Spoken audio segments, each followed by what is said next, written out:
Hello and welcome to our late summer bulletin vlog. I'm Helen McGrath, Head of Public Affairs, and I'm joined by our bulletin editor, Dennis Hall. Hello, everyone. We're back after our summer breaks, fully refreshed, well, Dennis is at least, and ready to look back and reflect on the big news issues over the summer. And as usual in the vlog, we'll give you a quick heads up of the big matters from the latest bulletin, together with any breaking news you need to be aware of. We know that you're busy, so let us guide you to the news that you really need to know right now. Dennis, what's caught your attention this summer?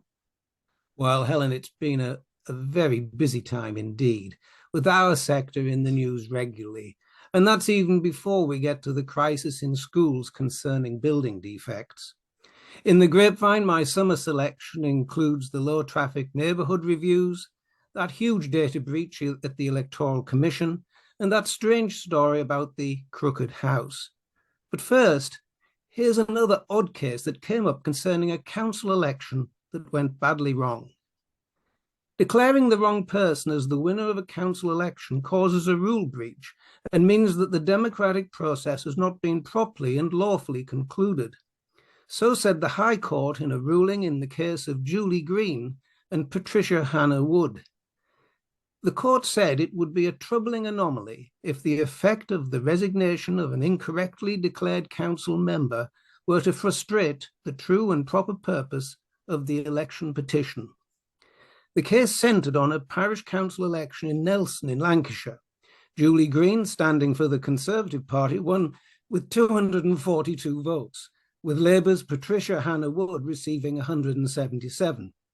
There was a petition issued subsequently, and the returning officer had incorrectly declared at the election that Hannah Wood had been elected and was originally advised that the decision had to stand. But on reading the petition, the court clearly thought otherwise. Helen. Well, in the podcast, I'm looking at timings for the next stage of the COVID-19 inquiry and also the High Court claim for deaths in care homes. The ICO has issued a warning on the use of blind carbon copies in bulk messaging, and the Ombudsman criticises the local government's response to antisocial behaviour. But what else caught my eye? Well, nutrient neutrality is being removed by amendment in the Levelling Up and Regeneration Bill, and it's caused something of a stir. Currently, new developments within catchments identified as having excess phosphorus, nitrogen, or both to achieve a nutrient neutral output by measures such as mitigating their outputs through reductions of emissions elsewhere. And the aim instead is to look to increase investment in specific interventions where appropriate. No detail yet, however. According to the House Builders Federation, an estimated 145,000 new houses have been blocked from being built due to existing EU regulation. However, green groups and wildlife groups have been very vocal since its announcement, and no doubt there'll be some interesting debates in the Commons when the bill comes back before it. Now, in LLG news, we've got a MO National Lead meeting on the Thursday the 7th, where we'll be joined by the Local Government Information Unit to gather more evidence for our work with Brown Jacobson on the role of the MO. The week after, we have our Procurement National Lead meeting on the 14th, examining social value. And in training, you can still book on for defending disrepair cases and navigating data protection, both of which are running this week. And now, as always, it's time for a sneaky peek at what's coming up in bulletin number 32. Dennis. Well, the news has been totally dominated since late last Thursday by schools and the risks posed by defective concrete used in their construction. We will have all the detail in bulletin 32, but the LGA are clear on this issue. It is not a new problem. Councillor Kevin Bentley, spokesperson for the LGA, said, "Leaving this announcement until near the end of the summer holidays, rather than at the beginning, has left schools and councils with very little time to make urgent rearrangements and minimise disruption to classroom learning.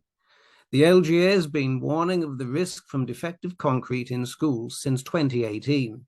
The government should urgently establish a task force, including the LGA and councils, to ensure the safety of both pupils and staff in the long term."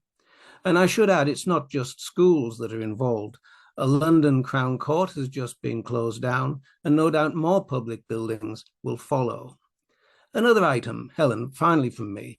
We regularly report on the cases coming before the courts concerning applications for deprivation of liberty safeguards, but the latest statistics are truly alarming. New data published by the NHS has revealed there were well over 300,000 applications received between April 2022 and March 2023.